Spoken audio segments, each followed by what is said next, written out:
Hey everybody, on Tuesday, the Oakland City Council passed the first reading of what would be a ban on natural gas if it was passed on the second reading. And it's not that I object to efforts that would move toward reducing climate change. I simply hold that banning, as the city has been want to do of late, is done without any thought regarding economic impact, specifically with respect to cost of living, and more pointedly with respect to the living costs for those who are most in income need. This legislation showed only a parenthetical interest in the problems of low-income Oaklanders and how to stop the constant flow of people who become homeless in Oakland. Not only that, it seemed to act as if there was no pandemic problem whatsoever.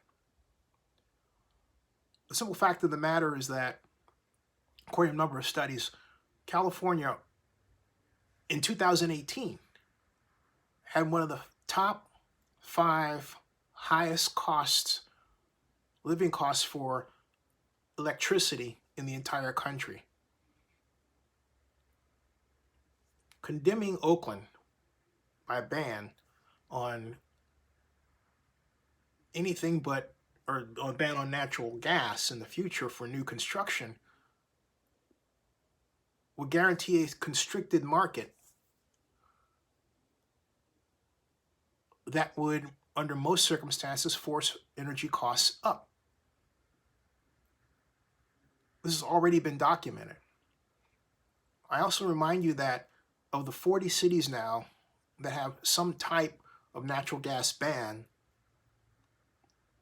the vast majority of them are high-income cities and cities with low populations of Black folks. San Francisco, 6%, if not lower today. Los Gatos, East Palo Alto has changed quite a bit. But Cupertino, another example. You can go on and on and on among the cities. Berkeley, same problem. You can go on and on and on looking at the cities that have adopted a ban on the construction of residents and businesses that would use natural gas. Rather than a ban, why not an economic incentive? Or better yet, why not have the legislation but exclude affordable housing?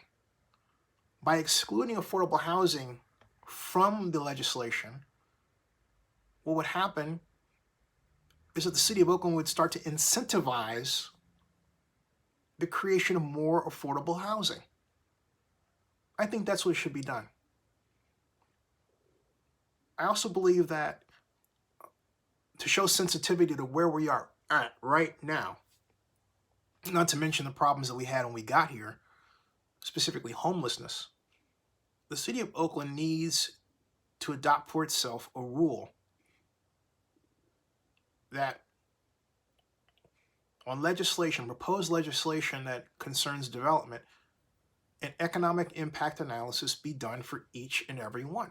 One that shows not just the budgetary impacts on the city, but on possible impacts on the cost of living for Oakland citizens at various income levels. That should be standard. So the city council has a better idea of what it's getting into. But to just do this because it satisfies an idea that if we do it, the climate change problem around the world will be solved is completely baseless. The simple fact, the hard truth, is that you want to solve climate change? Tell everyone around the world not to have new births for a year. That will do it. The climate change problem, folks, is us. And if we reach, and this is documented by the Center for Bioethics, among others, if if we reach zero emissions among energy and zero emissions from a number of sources, we will not at all have stopped the climate change problem. Why? One very simple reason. The climate change problem is directly tied to the number of people on this planet. I was born August 4th, 1962. From that point to today, we've added just over 4 billion people to this planet. So if you think that all these different moves up and down the state are going to really stop climate change, you're just whistling Dixie.